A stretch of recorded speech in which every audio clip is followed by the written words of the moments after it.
Entonces yo creo que sí son dos ejes, ¿no? Los temas y la manera de decirlos. También mi lenguaje siempre es coloquial, ¿no? Un alumno que yo tuve en la ENA me dijo un día que mis clases no tenían chiste porque se entendía todo. Así me dijo. Bueno, dije, pues qué padre, cosa me acabas de decir, ¿no? Sí, porque bueno, hay compañeros que hablan garigoleadamente, a mí nunca me ha salido eso.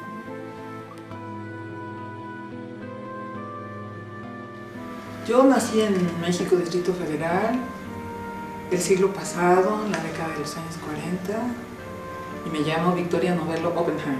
Ese es mi nombre corto, porque me pusieron en realidad, tal y como figura en mi acta, Victoria Fernanda Melina Novello Oppenheim.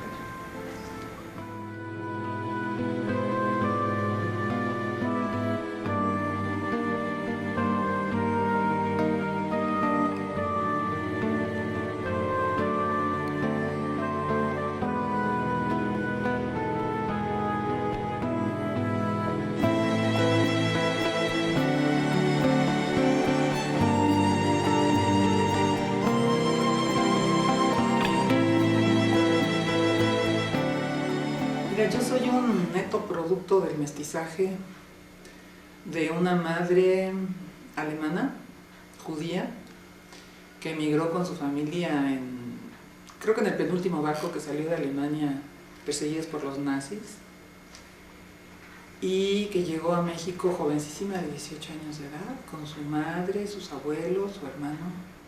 Por un lado, hubo influencias muy fuertes en mi formación, en mi educación, por parte de mi abuela, que era una cantante de ópera, y era una mujer intelectual, socialista, o sea, judía y socialista, imagínense, ¿no?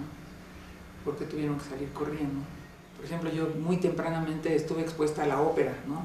Yo iba a la ópera con mi abuela, que era cantante de ópera, y que además de que estaba yo viendo el espectáculo, escuchándolo, mi abuela tenía la partitura en sus manos, ¿no?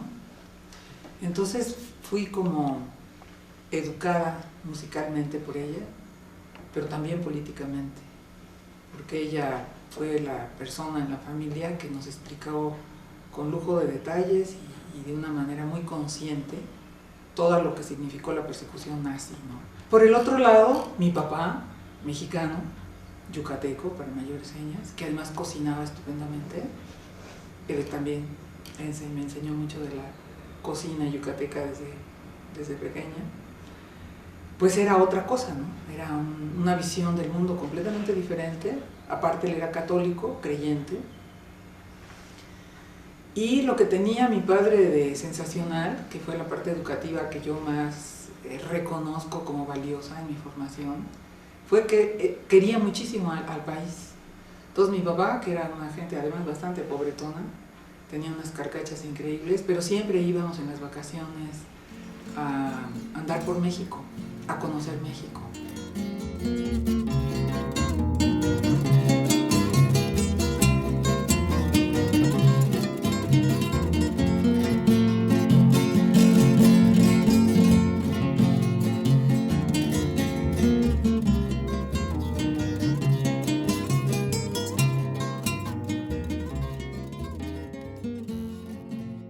En la casa lo que era más frecuente eran las reuniones musicales, tanto de cantantes yucatecos, de música yucateca, trova yucateca, como de la parte en casa de mi abuela, que era la otra música, ¿no? La así llamada música culta, ¿no? La música académica, la de ópera, la de concierto.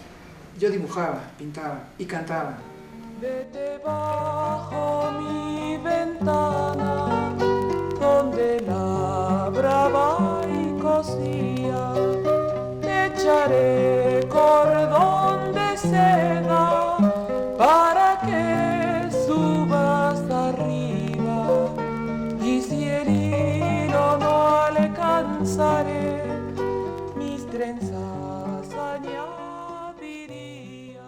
Entonces yo siempre quise hacer más bien una carrera artística, ¿no? Yo me inscribí después de la prepa en la Academia de San Carlos, donde mi padre me desinscribió porque era un nido de comunistas, por ejemplo. Me dijo, no vas a ir, ¿no? Entonces, bueno, no pude seguir eso, pero sí hice estudios de acuarela, por ejemplo.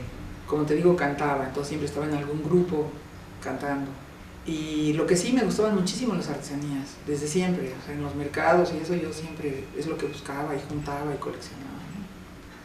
Bueno, es que yo salí muy jovencita de la prepa, salí a los 15 años, a los 16 ya estaba en arquitectura, pues era una niña, ¿no? Que no sabía qué quería todavía, ¿no? Entonces me dediqué mucho a estas cuestiones artísticas y conocí a José Lameiras, un antropólogo ya fallecido, que fuimos amiguísimos y que también resultó una fuerte influencia en mí. Trabajaba en el INA como museógrafo y además formaba parte del equipo de Ramírez Vázquez que iban a construir o estaban construyendo el Museo Nacional de Antropología. Entonces yo era su ayudante y me empecé a enterar de cosas de museografía, le ayudé con varias exposiciones, le llevaba sus cuentas, entonces me empecé a meter como que al ambiente ese museográfico, pero siempre desde el punto de vista de arte, ¿no? O sea, yo todavía no pensaba para nada en la antropología.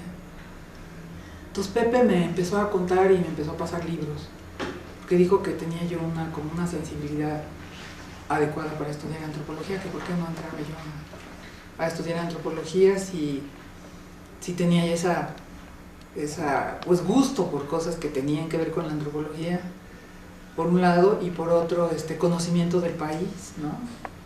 Y pues poco a poco así me fue como enamorando, ¿no?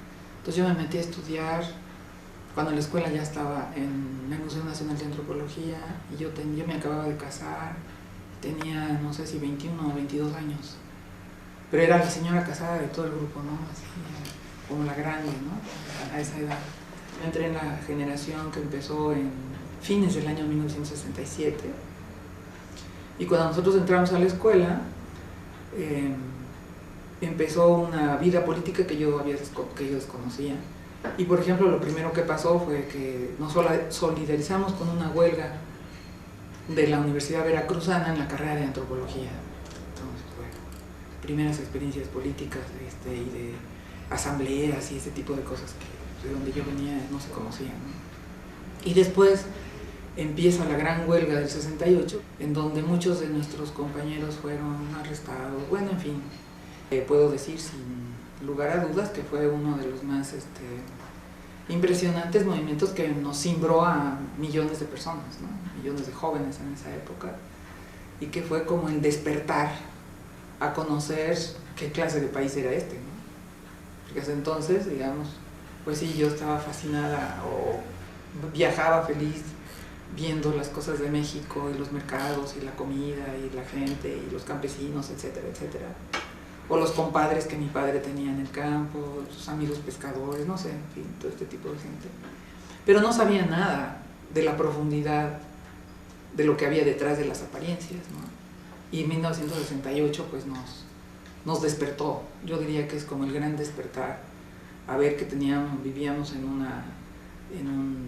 bajo un gobierno extraordinariamente autoritario, ¿no? Donde existía una represión espantosa, donde la gente se mataba selectivamente según la ideología política que tuviera, en fin.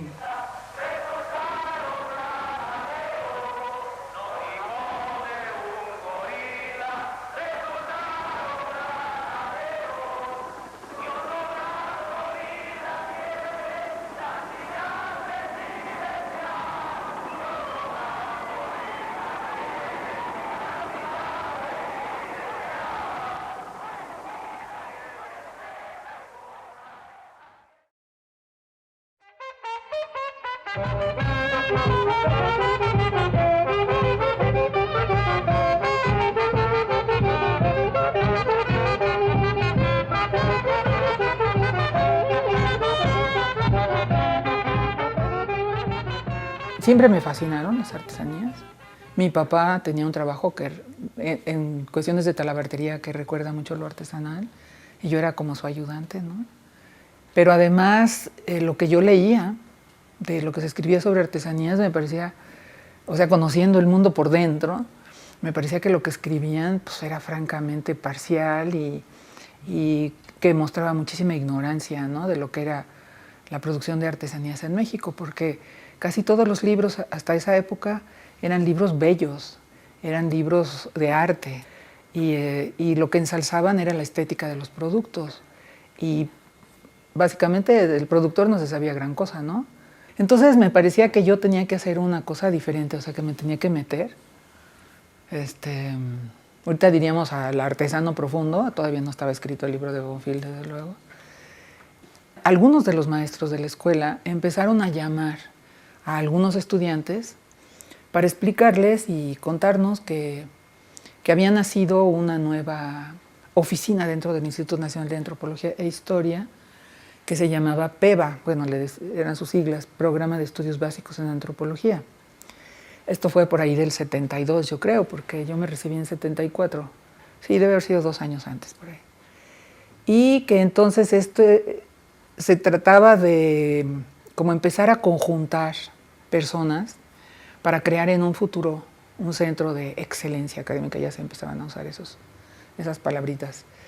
Y entonces se iban a hacer como seminarios o programas, creo que eran seminarios, a cargo de uno de los profesores, de cada profesor que nos estaba invitando, con distintos temas, para que la gente que aceptara y fuera aceptado su proyecto hiciera su tesis.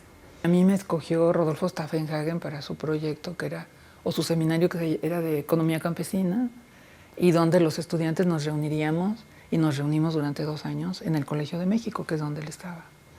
Y ahí sí ya tuve que hacer un proyecto que tuviera que ver con la realidad campesina, pero mi tema fueron los artesanos, ¿no? Y así es como arranca el CICINA en la Casa Chata, con un programa de trabajo de Palermo, en donde él lo que quería era pues crear cuerpos de profesores muy, muy bien preparados, con continuas discusiones con nuestros colegas del exterior también y de otras universidades mexicanas, y crear una antropología mexicana alejada de la burocracia del INAH, que es lo que finalmente fue lo que lanzó, digamos, la idea de crear el CICINA. O sea, nosotros como becarios pasamos el tránsito de PEBA a CICINA. Ese ideal de Palermo en ese sentido, de alejarse de la burocracia, crear buenos cuadros y tener una gran interrelación con los colegas, se hizo realidad. Los seminarios de verano y de invierno, donde venía gente como, bueno, Lawrence Crader, Friedrich Katz, muchos otros personajes grandes, Eric Wolf, ¿no?, que además era amigo de Palermo. Entonces eran unos seminarios donde nosotros, la verdad, como jóvenes, ¿no?, porque bueno, todos nosotros hemos sido jóvenes, ¿verdad?, alucinábamos con escuchar a esa gente, ¿no? Y eran, bueno, en la siguiente época esto siguió con Bonfil, y me acuerdo mucho de que cambió el énfasis de a quienes se traían, ¿no? Entonces vino mucho más antropólogos latinoamericanos y también de Italia, ¿no? Pero bueno, por los nuevos temas que empezaron a desarrollarse en la antropología, y eso era lo interesantísimo de CICINA y después CIESAS, ¿no? En todas estas demandas laborales, por así decirlo, aunque no estaban así especificadas, las aprovechamos porque las ofreció también el nuevo director Enrique González Casanova, que fue el personaje que entró a dirigir el CIESAS al otro día de que salió el decreto de creación del CIESAS, que para nosotros además fue así como un balde de agua helada, porque nuestro director lo corrieron, ¿no? O sea, el que había estado trabajando para convertir el CICINA en CIESAS con otras atribuciones, como los doctorados, o sea, echarlos a andar, ¿no?, aunque estaban desde el primer decreto, si no me equivoco, pues lo quitan, sale el decreto, pero lo quitan a él. No, ese día de la toma de posesión del nuevo director fue una tragedia griega, ¿eh? Fue una asamblea donde, ¿quién era el secretario de Cultura? Juan José Bremer, quien presentó al nuevo director y despidió a Bonfil, que nadie se lo esperaba, ¿no? Y entonces llorar, bueno, de veras griego en ese sentido, porque parecía un coro llorando, y no solamente las mujeres, también algunos hombres. Y entonces ahí ya digamos, el investigador se convierte en otro tipo de persona, la burocracia evidentemente crece, ¿no? Y va pues configurándose lo que el CIESAS es hoy, ¿no?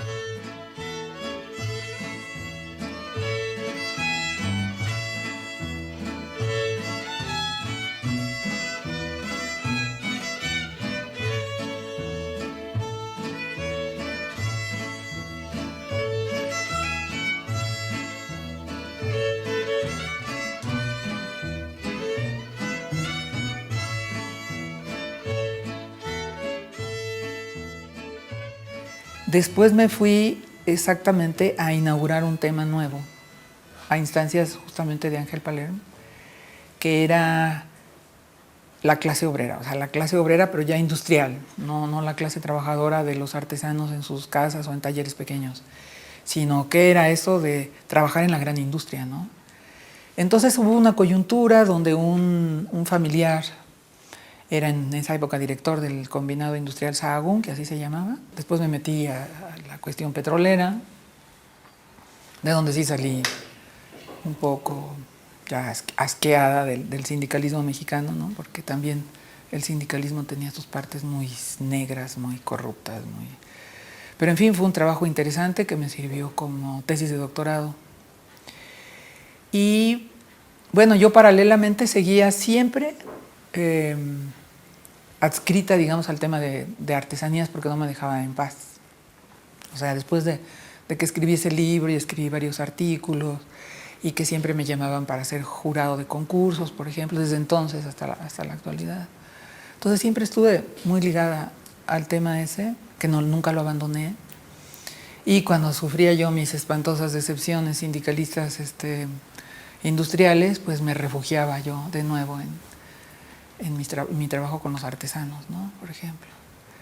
Y pues empecé a desarrollar el gusto, porque ahí también me sirvió toda esa experiencia de la museografía y todo esto de empezar a vislumbrar la necesidad de que en vez de escribir siempre libros con los resultados de investigación, había que buscar, porque ahí estaban además, había que descubrir o redescubrir medios para mostrar los resultados de investigación que no fueran necesariamente los escritos, ¿no?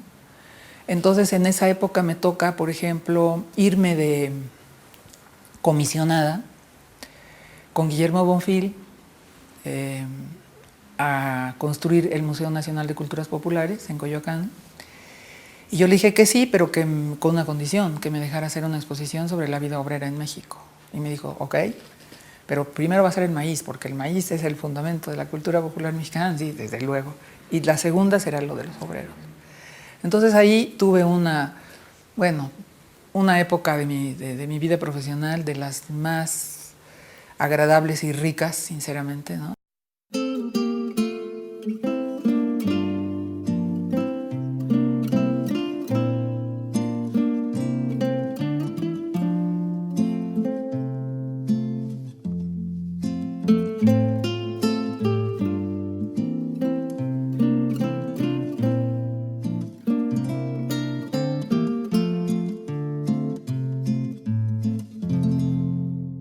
Yo pienso sinceramente que yo no hubiera aguantado en CIESAS todos los años que llevo si no hubiera tenido estos respiros, ¿no?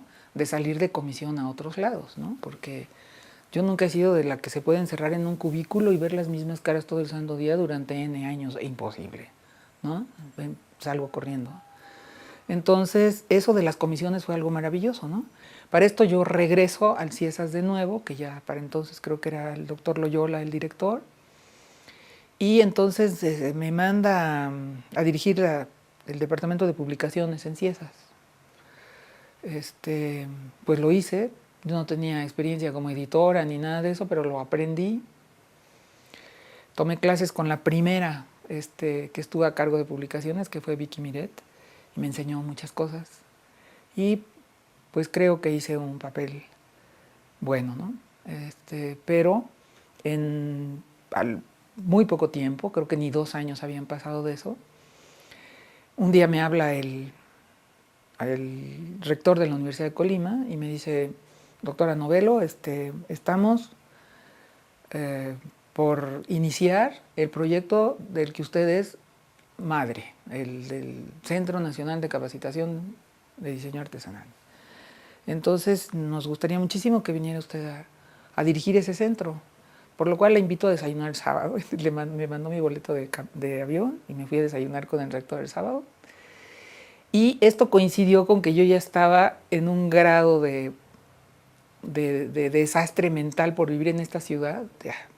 Tenía unas ganas de irme, entonces fue una salvadora llamada la del rector, pero ahí lo que sí me mandó de regreso fue el terremoto de 2003 en Colima, que es el susto más espantoso que he tenido en mi vida, ¿no? Es el único momento en mi vida que yo creí que sí me iba a morir ya, punto.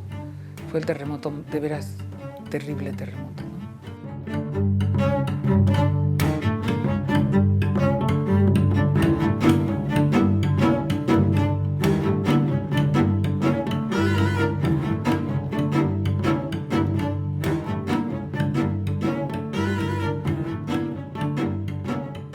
Me tardé 2 años y me salí de Colima y empecé a pensar a dónde me voy a ir ahora porque yo no me quiero quedar. De veras, los temblores me dan miedo. Vimos todos los ciesas, o sea, ¿dónde hay ciesas que no tiemblen, no? Pues nada más Yucatán, punto. Entonces, yo tenía archivada una investigación que había hecho hacía muchos años antes, como 15, que aprovechando mis viajes a Cuba a dar clases, había yo empezado una investigación ahí sobre los yucatecos que vivían en Cuba, porque yo no entendía por qué había yucatecos en Cuba, ¿no? Sin embargo, encontré, después de acabar mi investigación, que podía yo empezar a dirigir ya todos mis energías y mis esfuerzos a ese otro tema que siempre lo he traído conmigo también, que es la cuestión de los medios audiovisuales, ¿no? Que es la cuestión del cine o la cuestión del video documental. Eso lo empecé formalmente en Ciesas desde 1999 con la serie Antropovisiones, ¿no? Una serie que iba a ser hecha en coproducción con TV UNAM, todos los 13 programas, ¿no? Pero como la UNAM tuvo a bien meterse a una huelga que duró 1 año, pues ahí nomás fue posible hacer el primer programa, ¿no? Que iba a ser el piloto, pero resultó el programa, el que trata sobre la salud, ¿no? Y el alcoholismo, investigación de Eduardo Menéndez. Entonces, Antropovisiones, yo como que lo he jalado, quién sabe cómo, porque realmente en Ciesas, cuando lo empecé, pues no había mucho interés. Entonces, todavía no llevo ni siquiera los 13 programas de una serie, llevo 10, ¿no? ¿En cuántos años, no? Esa es una locura.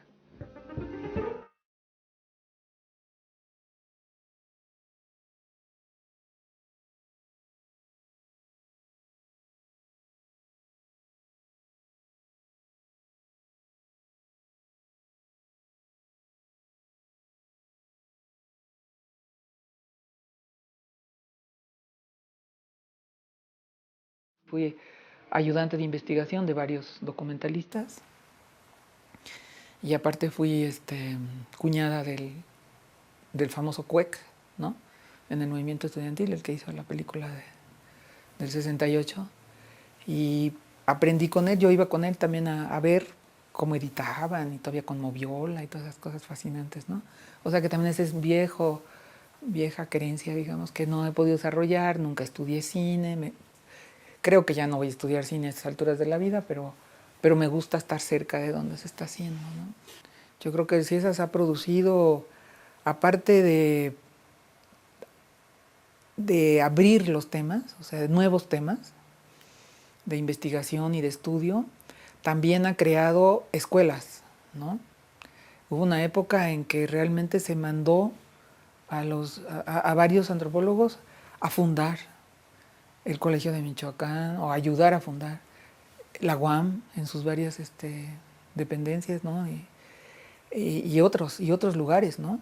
O sea, había un interés por diseminar, digamos, una manera de hacer antropología ligada a los problemas nacionales que se empezó realmente a hacerse muy conocida, ¿no? Por otro lado, también con esta vocación del trabajo de campo, en un momento dado pues estaba ocupando grandes espacios en el país y realmente se se desarrollaron estudios regionales bien importantes, ¿no? Sí, se desarrolló una antropología médica, se desarrolló una antropología del trabajo, se desarrollaron varios temas que han dado, pues que han creado escuelas, ¿no? Y por eso son conocidos definitivamente.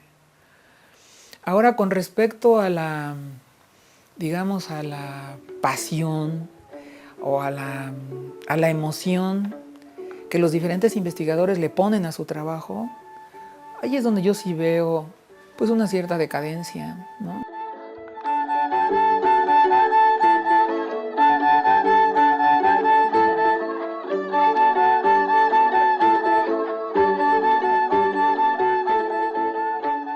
O sea, yo siempre he estado en contra de las capillitas, ¿no?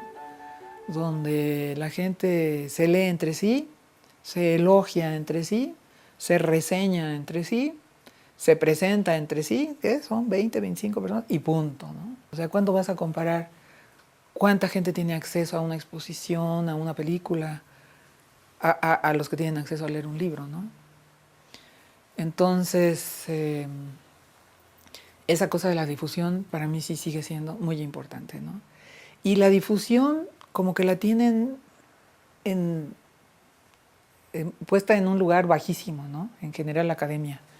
Como si la divulgación y la difusión fueran cosas sencillas, y es exactamente al revés. Solamente aquella persona que conoce súper bien su tema, pero muy, muy bien, es capaz de transmitirlo con la sencillez suficiente como para que sea entendido por gentes no académicas, no doctoradas, etcétera, ¿no? Y aunque tenga todavía muchas ideas, ya hay cosas que, pues, que sí cansan, que dices, ya, me retiro un poco. Y esa fogosidad, que evidentemente está ligada al momento fundacional, pues eso no existe más, ¿no?